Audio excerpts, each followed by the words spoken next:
বৃষ্টি থেমে গেলে ছাতাটাকেও বোঝা মনে হয়। গাড়ি ফুরিয়ে গেলে কলমটাও আবর্জনার ঝুড়িতে জমা হয়। বাসি হয়ে গেলে প্রিয়জনের দেওয়া ফুলটাও পরদিন ডাস্টবিনে জায়গা পায়।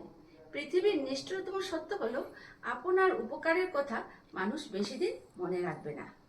জীবনের সবচেয়ে নিদারুণ বাস্তবতা হলো, কার কাছে আপনি কতদিন প্রায়োরিটি পাবেন সেটা নির্ভর করে কার জন্য কতদিন কিছু একটা করার সামর্থ্য আছে। এই বাস্তবতা আপনি মানলেও সত্য আর না মানলেও সত্য।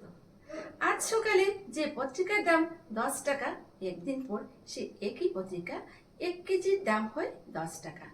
1000 টাকা খরচ করে একাডেমিক লাইফে বছরের শুরুতে যে বইগুলো গুরুত্ব দিয়ে কিনেন, বছরের শেষে সে একই বইগুলো কেজি মাপে বিক্রি করে দেন।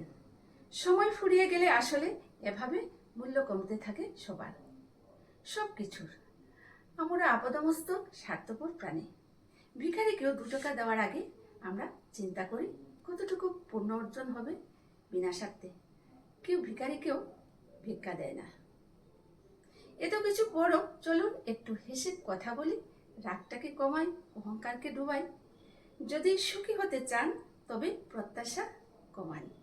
আপনি কারোর জন্য কিছু করে থাকলে সেটা চিরতরে ভুলে যান, কারণ সেটা যতদিন আপনি মনে রাখবেন ততদিন সেটা আপনাকে অহংকারী করে তুলবে। আবার কেউ যদি আপনার জন্য খুব ছোট কিছু করে থাকে তবে সেটা আজীবন মনে রাখবেন, কারণ এটা আপনাকে বিনয়ী ও কৃতজ্ঞতা সম্পন্ন একজন ভালো মানুষ হিসাবে গড়ে তুলবে। ধন্যবাদ।